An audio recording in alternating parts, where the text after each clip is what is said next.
تاسو ته مفصل بیان وکړو. د قرآن مقدس عظمت ذکر کوم. قرآن مقدس هغه کتاب دی چې څومره د دې نه مخکې کتابونه راغلي الله جل شانه اهل کتاب ورته وایي دا قرآن مقدس داسې کتاب دی چې ډېر تصدیق کوونکی د هغه کتابونو دی کوم چې د دې نه مخکې دي. قرآن مقدس تصدیق الله تعالی په خپله کوي چې زه نازلوونکی د دې قرآن مقدس یم او د دې حفاظت کوونکی هم زه یم. او د قرآن مقدس چې څنګه دنیا ته راغلی دی، دنیا څومره په مخته ځمکه قرآن مقدس موجود دی، د دې د حفاظت ذمهواري الله تعالی په خپله اخیستې ده. بیا دا مدرسه چې وه دا زموږ یو ملګری او یو عالم دین نوجوان او د هغه زندګۍ نه تاسو واقف یې، ځکه هغه د دې خاورې پیداوار و. حضرت مولانا جمشید رحمت الله علیه هغوی د دې بنیاد ایښی او بیا د قرآن مقدس برکت تاسو دې ته وګورئ. نن که مولانا جمشید په قبر کې دی، خو دا کوم دا بنیاد چې هغوی ایښی و او دا قاري صاحب په هغې کې مقرر کړی و او بیا ماشومان ناظري ختمونه وکړو. نن دا خوشحالي دا زموږ عقیده ده چې دا په قبر کې بیا الله جل شانو په خپل کرم باندې په خپل قدرت باندې الله تعالی ورته هلته هم رسوي. د دنیا ژوند چې دی دا ډېر انتهایي اهم ژوند دی او ډېر قیمتي ژوند دی، خو اول دا چې زړه خپل ویښول غواړي. مولانا صاحب چې کوم بیان وکړو د چا چې زړه الله جل شانو ویښ کړی او ده نه وي، نو هغه د دې نه کافي سبق حاصلولی شي. د هغه د باقي زندګۍ لپاره دا سبق کافي دی. دا کوم خراب خصلتونه چې دي په معاشره کې د هغې وضاحت یې وکړو. او بیا موږ چې د مجلس کې ناست یو، د مجلس خپل اثر دا دی چې دغه ټایم کې انسان خپل هغه خامیانې او کمزوریانې چې څومره دي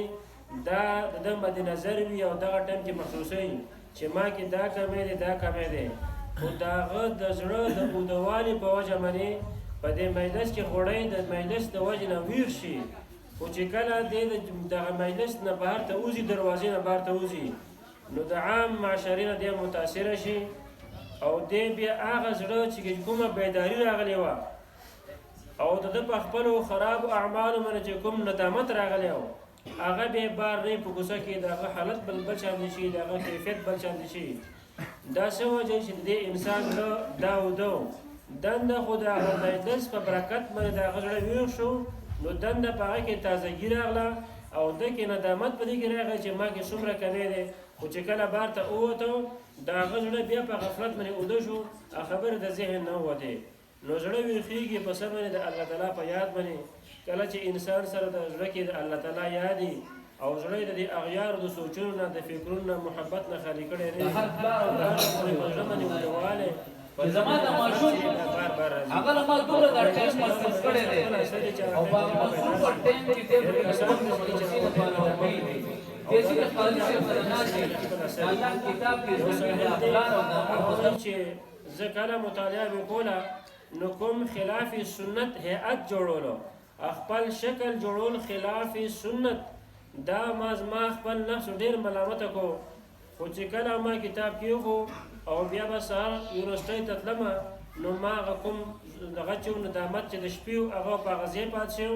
د کتاب د مطالعې په ټایم کې به هغه په هغه ځای پاتې شو او زه به بیا په هغه عام د معاشرې چې کوم رنګ دی هغه رنګ باندې به زه بیا په ما باندې به چړاو شو او زه معاشرې ته بیا لاړم. خو څه داسې وه چې کله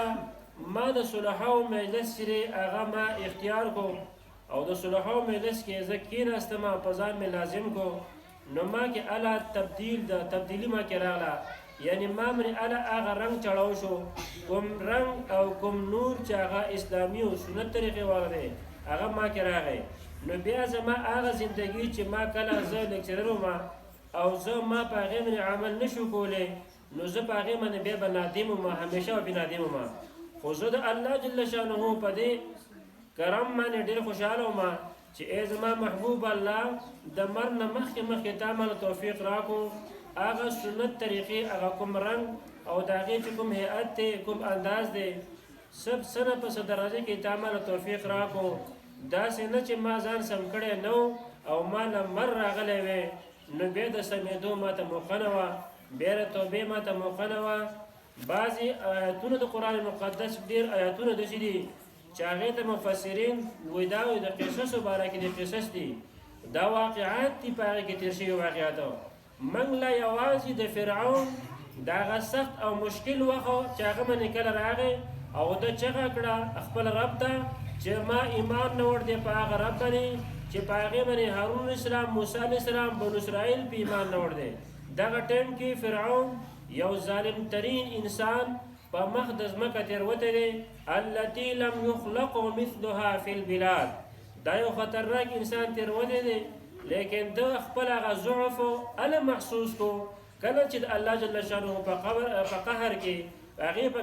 ګریف کې راغی نو دغه ټایم کې بیا د الله تعالی ته چغه ووله ای زما ربه ای الله ما په هغه رب ایمان نه ور دی چې هارون علیه السلام موسی علیه السلام په ایمان نه ور دی بنو اسرائیل په ایمان نه ور دی خو الله جل شانه طرف نه طرف جواب میلاویږي الان ای اوس د ایمان نو زما محترمو دا وخت داسې دی چې موږ سره توبې ټیم دی نوجوانان او مشران کسان ټولو یعنې خپل لا زړه بیدارول پکار دی زموږ دا زړه چې دا په غفلت کې څو پورې پروت وي زموږ دا زړه به په غفلت کې څو پورې پروت وي او بعضې د دې لوی انعام نه نعمت عظما قرآن مقدس نعمت عظما دی د نعمت عظما د دې هغه قدر چې دا د انسانانو د نظر نه الګ وورځېږي چې انسانانو سره قدر نه نو دا مولانا صاحب اول په توطیه او تمهید چې کله د خپل د تقریر کولو نو دا وویلو چې دا محفل چې دې ته بیا ملک راتل او بیا په دې کې د الله جل شانه د انسانانو خطایانې معاف کولو او بیا سوالونه د کولو قبلولو نو ډېر انسانان په معاشره کې داسې دي چې هغوی په یو مجلس کې نه هغه جرګه کې نه جرګه ناتمام وي لیکن د داسې د لوی د نعمت عظما نه په هغې کې چې د هغو د روحاني تربیت په هغې کې هم کېږي د هغو د روح غذا پکې هم کېږي د هغوی د هغو ګناهونه هم پکې معاف کېږي نو بیا الله جل شانه توفیق نه ورکوي لا حول ولا قوة الا بالله انسان خپل وس بس کې نشته خو د انسان اراده ده ان الله لا يغير ما بقوم فخپل انسان ته داسې دا وکوه دا خو د خلکو قرآن مقدس کې تېر شوي خلکو د هغو واقعه وایي وقال الذين كفروا ویل با کسانو چې کافران دي لو شاء الله ما اشرکنا که الله جل شانه خوښه شوی وي الله غوښتلی وی موږ به شریک نه و کړی الله سره موږ شرک نه و پیدا کړی نه به موږ پیدا کړی و د الله سره شرک نه به زموږ مور پلار پیدا کړی و د الله سره شرک ای انسان تا الله تعالی عقل را کړلی تا الله تعالی هوش را کړلی تا ته الله تعالی هغه مبلغ را لېږلی دی چې د هغه مثال د هغه نشته د هغه ثاني نشته لوی مبلغ را لېږلی دی